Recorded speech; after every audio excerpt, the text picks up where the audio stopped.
मेरा नाम विष्णु प्रसाद पंथी है। मैं आज class 10 history chapter 6 the United Nation Organisation पढ़ाने जा रहा हूँ।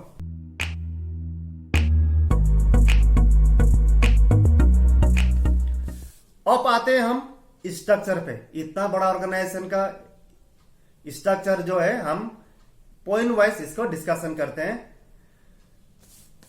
यूएनओ का स्ट्रक्चर मैं आपको बता दूं, इसमें टोटल 19 चैप्टर्स है एंड 111 आर्टिकल्स है।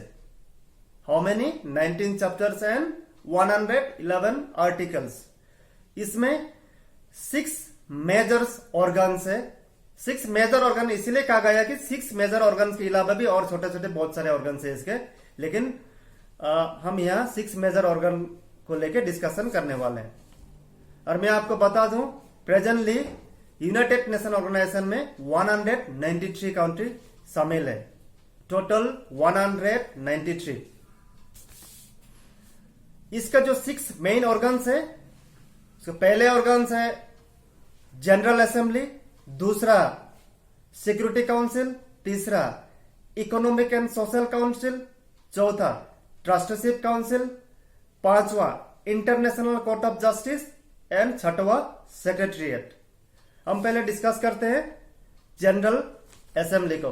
जनरल असेंबली आर्टिकल 9 से लेकर 12 का अंतर्गत आता है और ये आपको पता होगा एवरी ईयर सितंबर को सारे जो मेंबर्स है इन मेंबर काउंट्रीज का मीटिंग होता है जनरल असेंबली में।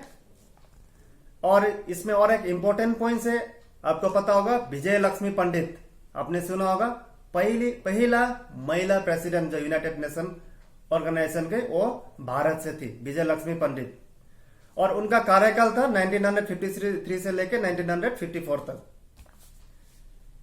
इसका फंक्शंस को डिस्कस करते हैं। पहला फंक्शन था discuss and give advice all matters comprise by the charter of the UNO. UNO का चार्टर जो साइन किया गया था उसमें जितना सारा विषय है उसको लेके डिस्कशन करना, छलफल करना, इसका पहला फंक्शन है। दूसरा discuss report submitted by other organs of UNO. Other organs जो है मैंने आपको अभी 6 ऑर्गन्स बताए, उन लोगों का जो रिपोर्ट वहां पर जो सबमिट होता है उस रिपोर्ट को लेके डिस्कशन करना।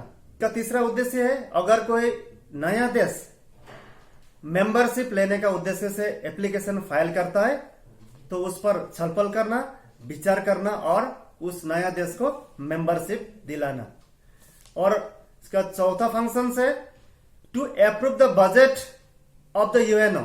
यूएनओ का बजट को अप्रूव करना। और इसका पांचवा फंक्शन है to appoint secretary general of the UNO. UNO का जो सेक्रेटरी जनरल है वो भी जनरल असेंबली द्वारा ही नियुक्त किया जाता है। अब इसका दूसरा and the most important organ के बारे में हम बात करेंगे जिसका नाम है सिक्योरिटी काउंसिल। और सिक्योरिटी काउंसिल आर्टिकल 23 से लेकर 32 का अंतर्गत आता है।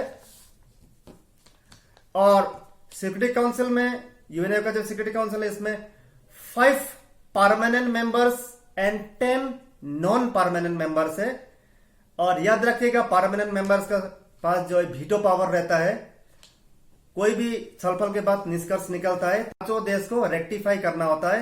अगर इन 5 देश में से कोई एक देश भी अगर उसको साइन नहीं करता है तो ये डिक्लेरेशन लागू नहीं होता है।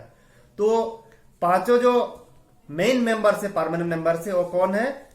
France, Russia, United states of America, China and Britain. ये 5 मेंबर्स है। और जो नॉन परमानेंट मेंबर्स जो मैंने आपको बताया वो टोटल 10 है। वो 2 साल के लिए नियुक्त किया जाते हैं। 2 साल के बाद फिर नया और 10 देश को फिर उसमें जगह मिलता है। तो इसका पहला फंक्शन को हम डिस्कस करते हैं। उसका पहला फंक्शन है to maintain international peace and security. इसके बारे में मैंने पहले भी जिक्र कर चुका है तो मैं ज्यादा नहीं बोलूंगा। पॉइंट नंबर 2 है to settle issues through peaceful means. विश्व में कोई भी बड़ा मुद्दा आता है, कोई भी बड़ा इश्यू होता है, उसको शांतिपूर्ण तरीका से उसको हल करना। और उसका तीसरा जो उद्देश्य है to search out means of disarmament. विश्व में जो हथियार का होड़ लगे रहता है, मिलिट्री एक्सपांशन का होड़ लगा रहता है, इसको रोकना या इसको कम करना या उसका कम करने का जरिया ढूंढना। इसका चौथा फंक्शन है to punish any member for violating principle of UNO. अगर कोई भी देश जो है, जो प्रिंसिपल यूएनओ का जो प्रिंसिपल्स है उसको अगर वायलेट करता है, उसको नहीं मानता है, उसके खिलाफ जाता है, तो उसके खिलाफ एक्शन लेना, ये उसका चौथा फंक्शन है। अब हम डिस्कस करते हैं थर्ड ऑर्गन का, जिसका नाम है economic and social council. Economic and social council article 61 से लेकर 72 के अंतर्गत आता है। इसका मेन फंक्शनिंग है to study issue related to health, economic, social, educational, cultural and medicine. तो इसका जो मेन फंक्शन है, ये विश्व भर में जो हेल्थ सिचुएशन या कोई नया बीमारी हो या ह्यूमन हेल्थ स्पेशली, उसको लेके छलफल करना। फिर विश्व भर में जो आर्थिक स्थिति चल रहा है उसको लेके छलफल करना, सामाजिक स्थिति को छलफल करना, एजुकेशन विश्व भर में जो चल रहा है उसका रूपरेखा तैयार करना या उसको लेके छलफल करना, कल्चर का विषय में छलफल करना, और जो नया नया मेडिसिन का खोज हुआ है उसको लेके छलफल करना, इस इकोनॉमिक एंड सोशल काउंसिल के अंतर्गत आता है। और छलफल के बाद उसका जो रिपोर्ट्स, उसका जो निष्कर्ष निकलता है वो जनरल असेंबली में सबमिट करना। इसका दूसरा फंक्शनिंग है to create awareness regarding human rights. Human rights को लेके जागरूकता फैलाना, ऐसा बहुत सारा कार्यक्रम तैयार करना और उसको लॉन्च करना विश्व भर में, जिससे कि ह्यूमन राइट्स को लेके जागरूकता फैले। इसका तीसरा उद्देश्य है to hold international seminars and conference on specific issues. जो देश भर का बर्निंग इश्यूज है, बड़ा बड़ा टॉपिक है, बड़ा बड़ा प्रॉब्लम है, उसको लेके कॉन्फ्रेंस बुलाना, सेमिनार बुलाना और उसमें छलफल करना, बातचीत करना, फिर अंत में उसका जो रिपोर्ट है जनरल असेंबली में सबमिट करना। चौथा ऑर्गन का बारे में बात करेंगे, जिसका नाम है ट्रस्टीशिप काउंसिल। ट्रस्टीशिप काउंसिल है जो आर्टिकल 86 से 91 के अंतर्गत में आता है, 86 to 91। ट्रस्टीशिप काउंसिल का मेन उद्देश्य था, सेकेंड वर्ल्ड वॉर का बाद जैसे भी आप जानते हैं बहुत सारे देश तबाह हुए थे, बहुत सारा देश में भूखमरी का हालत था, अनएम्प्लॉयमेंट का हालत था, बहुत सारे देश का एडमिनिस्ट्रेशन टोटली कलेप्स हुआ था। तो इन देशों को आर्थिक मदद देना, इन देशों को आत्मनिर्भर बनाना, अपने पैर पे खड़ा होने के लिए मदद करना, और जो देश भी गुलामी की जिंदगी जी रहे हैं, किसी अन्य देश के डोमिनेशन के अंदर में, उन्हें आजादी दिलाना इस ट्रस्टीशिप काउंसिल का मेन उद्देश्य था। उसके बाद आता है इंटरनेशनल कोर्ट ऑफ जस्टिस। हमें पता है हर एक देश में अपना कोर्ट है। हमारा यहाँ का सुप्रीम कोर्ट है, हम जिसे कहते हैं सुप्रीम कोर्ट ऑफ इंडिया। इसी तरह से ये विश्व का कोर्ट है, इंटरनेशनल कोर्ट ऑफ जस्टिस। हाल ही में हमने देखा था किस तरह कुलभूषण जाधव का केस वहां पर लड़ा गया था और अंत में भारत की विजय हुई थी। तो इंटरनेशनल कोर्ट ऑफ जस्टिस जो है आर्टिकल 92 से 96 के अंतर्गत आता है। तो इसका जो मेन फंक्शनिंग है to discuss issues submitted by any member state. कोई भी मेंबर स्टेट, मैंने आपको बताया टोटल अभी 193 मेंबर्स है। इन 193 मेंबर्स अगर कोई भी समस्या लेके आता है और उसका हल चाहता है, तो इस समस्या पर इंटरनेशनल कोर्ट ऑफ जस्टिस में डिस्कशन किया जाता है और अंत में ये कोर्ट निर्णय सुनाता है और ये जो निर्णय है सबके लिए मान्य होता है। और इसका दूसरा फंक्शन है to discuss matter concern in the charter of the UNO. UN charter में जितने भी विषय है उसको लेके डिस्कशन करना और उसका हल ढूंढना।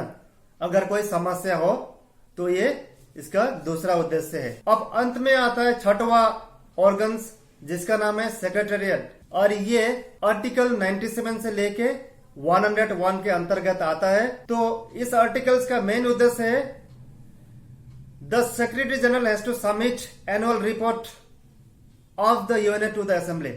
सो इनके जो सेक्रेटरी जनरल है इस ऑर्गन के तहत वो जो यूएनओ का एनुअल प्रोग्रेस रिपोर्ट है, यूएनओ ने साल भर में क्या क्या काम किया है, कितना कॉन्फ्रेंस ऑर्गेनाइज हुआ है, क्या डिस्कशन हुआ है, क्या सफल हुआ है, क्या नतीजे पर आया है, सारा डिस्कशन, सारा जो काम साल भर में हुआ है वो काम जनरल असेंबली में लिखित रूप में सबमिट करना।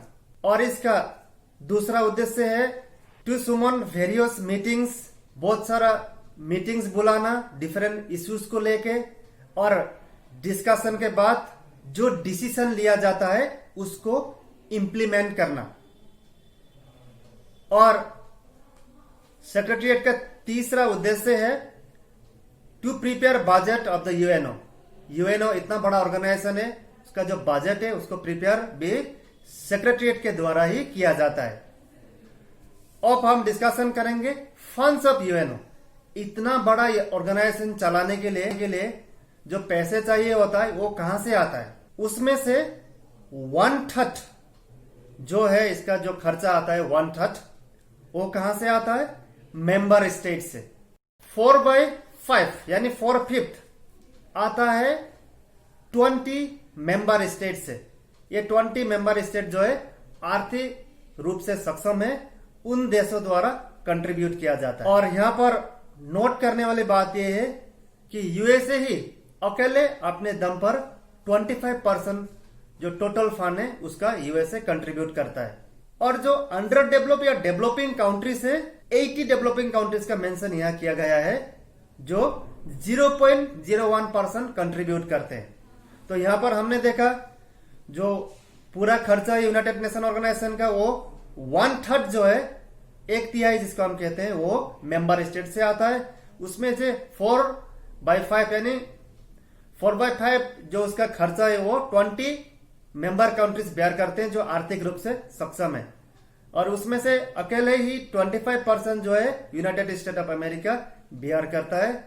और 80 डेवलपिंग कंट्रीज मिलके 0.01% कंट्रीब्यूट करते हैं। अब हम अंत में डिस्कशन करेंगे अचीवमेंट ऑफ द यूएनओ।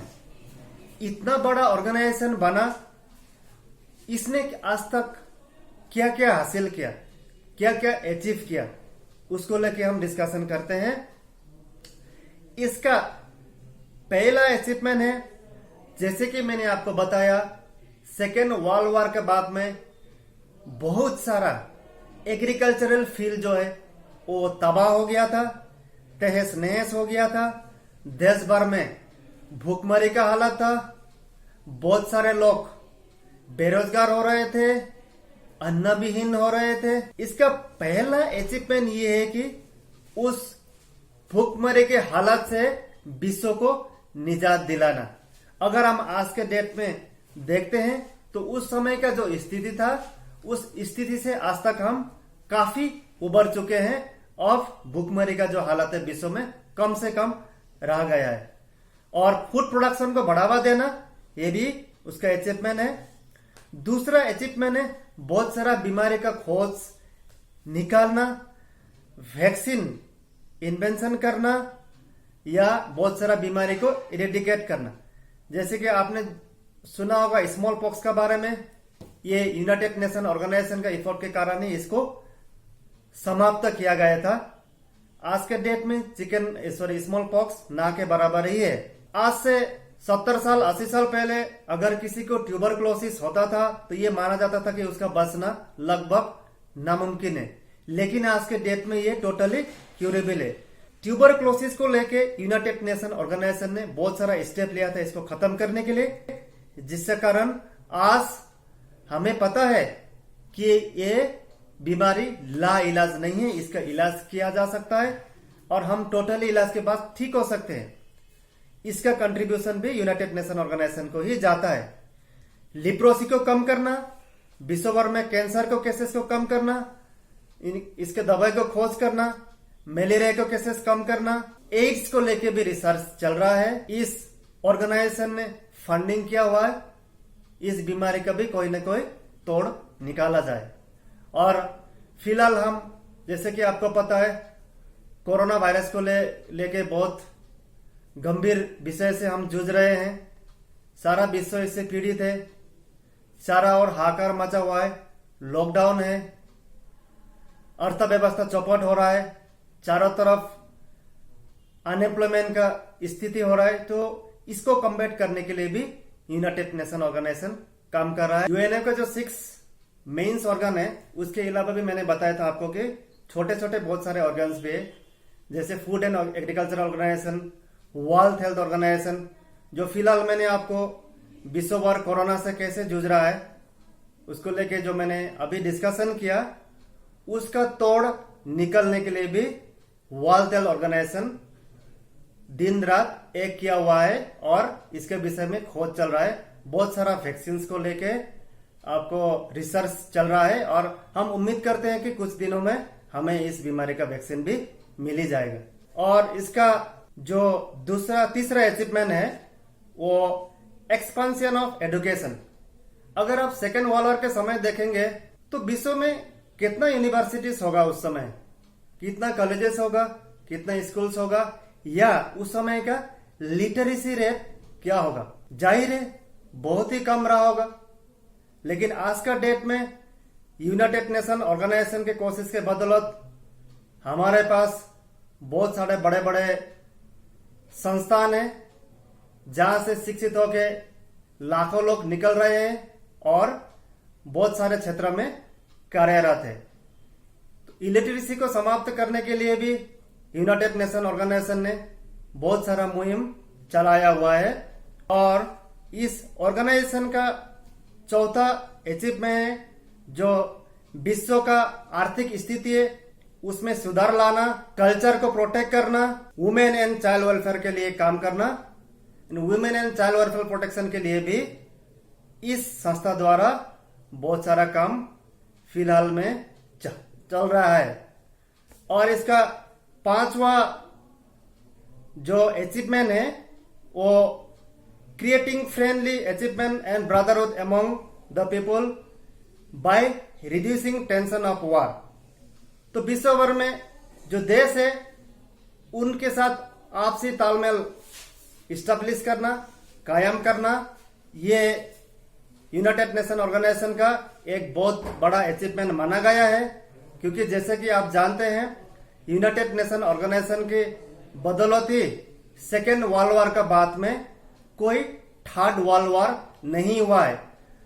1914 से लेके 1919 तक फर्स्ट वर्ल्ड वॉर चला था। उसके बाद 20 साल के अंतराल में सेकेंड वर्ल्ड वॉर हुआ था। उसके बाद ऑफ 75 इयर्स हो चुका है, कोई विश्व सारे देश का लड़ाई नहीं हुआ है। यानी थर्ड वर्ल्ड वॉर को रुकने में यूनाइटेड नेशन ऑर्गेनाइजेशन काफी सक्षम हुआ है। तो हम इसको एक बहुत बड़ा अचीवमेंट मान सकते हैं। और इसका जो छठा अचीवमेंट है solving various international disputes. Second world war का बाद में ऐसा बिल्कुल नहीं है कि किसी देश के बीच विवाद न हुआ हो। बहुत सारा विवाद हुआ था और फिलहाल भी बहुत सारा विवाद हो रहा है। लेकिन इस विवाद को सॉल्व करने के लिए यूनाइटेड नेशन ऑर्गेनाइजेशन ने बहुत सारा कदम उठाया है और काफी विवाद को अब तक सॉल्व भी कर चुका है। सो इसका क्रेडिट भी यूनाइटेड नेशन ऑर्गेनाइजेशन को जाता है। तो अंत में हम यही कह सकते हैं कि फर्स्ट वर्ल्ड वॉर के बाद जो लीग ऑफ नेशन बना था वो तो असफल रहा था, अपने मकसद में कामयाब नहीं हुआ था। लेकिन उसके बाद जो ऑर्गेनाइजेशन बना वो अपने मकसद में काफी हद तक कामयाब हुआ है और हम आशा करते हैं फ्यूचर में भी ये इसी तरह कामयाब रहेगा और इंसानियत का सुरक्षा के लिए आगे भी बहुत बड़ा बड़ा कदम उठाते रहेगा। धन्यवाद।